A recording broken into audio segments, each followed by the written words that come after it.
नमस्कार। सोचिए, क्या कोई एक किताब, एक अकेला ग्रंथ एक पूरे साम्राज्य का नक्शा बना सकता है? आज हम यही जानने वाले हैं कि कैसे कौटिल्य के अर्थशास्त्र ने सिर्फ थ्योरी नहीं दी, बल्कि चंद्रगुप्त मौर्य को प्राचीन भारत के सबसे बड़े और सबसे ऑर्गेनाइज्ड साम्राज्य की नींव रखने का पूरा प्रैक्टिकल खाका थमा दिया। जरा इस नक्शे पर नजर डालिए। ये है मौर्य साम्राज्य की विशालता। हिमालय से लेकर दक्षिण के पठार तक इसने पहली बार भारतीय उपमहाद्वीप को एक धागे में पिरोया था। लेकिन ये सिर्फ जीत की कहानी नहीं थी, ये उस जमाने के हिसाब से एक एडमिनिस्ट्रेटिव चमत्कार था, एक चमत्कार। तो सवाल यही उठता है कि उस दौर में जब कम्युनिकेशन के साधन ना के बराबर थे, इतने बड़े और सेंट्रलाइज साम्राज्य को चलाया कैसे गया? इसका जवाब छिपा है एक महान ग्रंथ में और दो कमाल के लोगों की पार्टनरशिप में। तो चलिए, आज के इस विश्लेषण में हम क्या क्या देखने वाले हैं। सबसे पहले बात करेंगे वास्तुकार और सम्राट की, फिर उस ब्लूप्रिंट पर नजर डालेंगे जिसे उन्होंने फॉलो किया। इसके बाद हम राज्य के 7 अंगों यानी सप्तांग सिद्धांत को समझेंगे, फिर देखेंगे कि इसे जमीन पर कैसे लागू किया गया, और आखिर में मौर्य प्रशासन की विरासत पर बात करेंगे। कहते हैं ना, हर बड़े साम्राज्य के पीछे कुछ महान लोग होते हैं, और मौर्य साम्राज्य के मामले में ये थे एक रणनीतिकार और एक सम्राट जिन्होंने मिलकर इतिहास का रुख ही मोड़ दिया। और ये हैं वो दो लोग जिनकी हम बात कर रहे हैं। एक तरफ है आचार्य चाणक्य, जिन्हें हम कौटिल्य भी कहते हैं, एक जीनियस स्ट्रैटेजिस्ट, और दूसरी तरफ है उनके शिष्य चंद्रगुप्त मौर्य, जिन्होंने उस विजन को हकीकत में बदल दिया। इन्हीं दोनों की ये जो पार्टनरशिप थी, वही मौर्य साम्राज्य की असली ताकत थी। और मिलकर इन्होंने ये कर दिखाया। साल था 321 ईसा पूर्व। चाणक्य की कूटनीति और चंद्रगुप्त की हिम्मत ने उस वक्त के ताकतवर नंदवंश को उखाड़ फेंका और पाटलिपुत्र में मौर्य शासन की नींव रखी। लेकिन देखिए, किसी साम्राज्य को जीत लेना एक बात है और उसे चलाना वो बिल्कुल अलग कहानी है। और साम्राज्य को चलाने की इसी चुनौती का जवाब था चाणक्य का सबसे बड़ा योगदान। ये सिर्फ मिलिट्री स्ट्रैटेजी नहीं थी, ये था गवर्नेंस का एक पूरा मैनुअल, एक ब्लूप्रिंट। अर्थशास्त्र, देखिए, कोई फिलॉसफी की किताब नहीं है, ये एक प्रैक्टिकल गाइड है, एक हाउ टू मैनुअल है, एक राजा के लिए कि एक स्थिर और अमीर राज्य कैसे बनाया जाए और कैसे चलाया जाए। इसमें इकोनॉमी है, जासूसी है, कानून है, युद्ध है, मतलब सब कुछ है। तो ये समझना बहुत जरूरी है कि ये सिर्फ थ्योरी नहीं थी, ये टेक्स्ट, ये ग्रंथ मौर्य एडमिनिस्ट्रेशन का फाउंडेशन बना।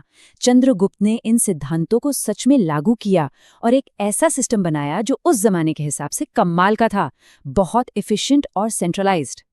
अर्थशास्त्र के दिल में एक बहुत ही दिलचस्प कॉन्सेप्ट है, सप्तांग सिद्धांत। सप्तांग यानी 7 अंग। ये थ्योरी एक स्टेट को, एक राज्य को एक जीती जागती बॉडी की तरह देखती है, जिसके 7 जरूरी हिस्से हैं। और जैसे शरीर के लिए हर अंग का स्वस्थ होना जरूरी है, वैसे ही राज्य के लिए इन 7 का। ये डायग्राम देखिए, कितना दिलचस्प है। ये दिखाता है कि ये सारे अंग एक दूसरे पर कैसे निर्भर हैं। हाँ, सेंटर में राजा है, स्वामी, लेकिन वो इन बाकी 6 अंगों के बिना कुछ भी नहीं है। उसे मंत्री चाहिए, जमीन और लोग चाहिए, खजाना चाहिए, सेना चाहिए और दोस्त भी चाहिए।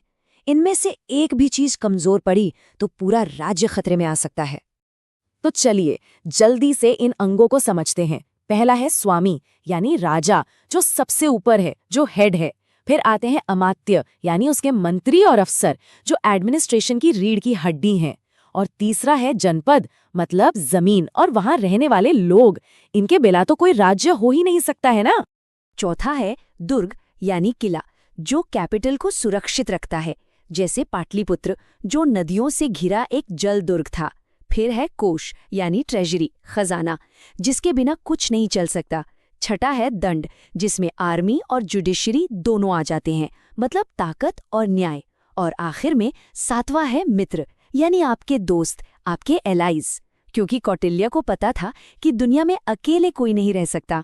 तो ये तो हो गई थ्योरी, सप्तांग सिद्धांत।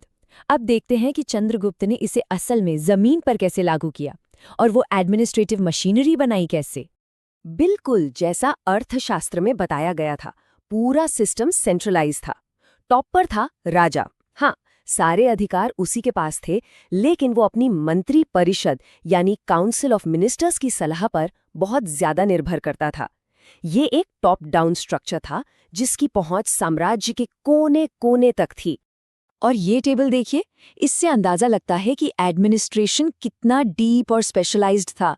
इकोनॉमी के हर हिस्से को कंट्रोल करने के लिए एक अध्यक्ष या सुपरिंटेंडेंट था। जैसे पण्याध्यक्ष कॉमर्स देखता था, सीताध्यक्ष सरकारी खेती की जमीनें संभालता था और लक्षणाध्यक्ष सिक्के बनाने का काम देखता था। मतलब हर चीज के लिए कोई ना कोई इंचार्ज था। सोचिए कितना ऑर्गेनाइज्ड सिस्टम रहा होगा। अब इतने बड़े साम्राज्य पर कंट्रोल रखने के लिए एक और चीज बहुत जरूरी थी, जासूसी। अर्थशास्त्र एक बहुत ही सोफिस्टिकेटेड स्पाई सिस्टम की बात करता है, और मौर्यों के पास ये था। उनके जासूसों को गूढ़ पुरुष कहा जाता था, जो हर रूप में समाज के हर हिस्से में मौजूद थे। ये असल में राजा की आंखें और कान थे, जो उसे हर छोटी बड़ी खबर पहुंचाते थे। तो आखिर में मौर्य साम्राज्य की ताकत दो सबसे जरूरी पिलर्स पर खड़ी थी, जो सप्तांग सिद्धांत से ही निकले हैं, कोष और दंड, यानी पैसा और ताकत। एक तरफ टैक्स कलेक्शन का बेहतरीन सिस्टम था, अपनी करेंसी थी जिससे खजाना भरा रहता था, और दूसरी तरफ एक बहुत बड़ी ऑर्गेनाइज्ड सेना थी। और उनकी सेना वो कोई मामूली सेना नहीं थी। इसमें पैदल सैनिक, घुड़सवार, रथ और सबसे खतरनाक युद्ध हाथी थे। उस जमाने में वॉर एलिफेंट्स एक तरह के टैंक हुआ करते थे। यही मिलिट्री पावर थी जो साम्राज्य को एक साथ जोड़े रखती थी और दुश्मनों को दूर रखती थी।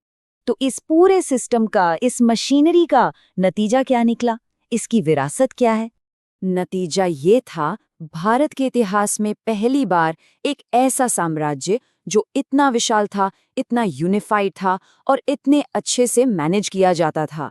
अर्थशास्त्र के ब्लूप्रिंट को फॉलो करके चंद्रगुप्त और उसके बाद आने वाले राजाओं ने एक ऐसा स्टेट बनाया जो सिर्फ अपनी साइज के लिए नहीं, बल्कि अपने एडमिनिस्ट्रेशन और स्टेबिलिटी के लिए भी मशहूर हुआ। ये कोड पूरी कहानी को अच्छे से समेट देता है। मौर्य एडमिनिस्ट्रेशन की पहचान ही थी उसकी सेंट्रलाइज्ड पावर, एक क्लियर हायरार्की और एक ऑर्गेनाइज्ड ब्यूरोक्रेसी। कह सकते हैं ये एक ऐसी मशीन थी जिसे सिर्फ और सिर्फ शासन करने के लिए ही डिजाइन किया गया था। और यहीं पर मैं आपको एक सवाल के साथ छोड़ना चाहूंगा। क्या चाणक्य का अर्थशास्त्र गवर्नेंस का एक टाइमलेस मॉडल है जिसे आज भी इस्तेमाल किया जा सकता है, या फिर ये एक चेतावनी है कि एक सेंट्रलाइज्ड स्टेट की ताकत कितनी ज्यादा हो सकती है और उसके क्या खतरे हो सकते हैं? ये एक ऐसा सवाल है जो आज भी उतना ही जरूरी है।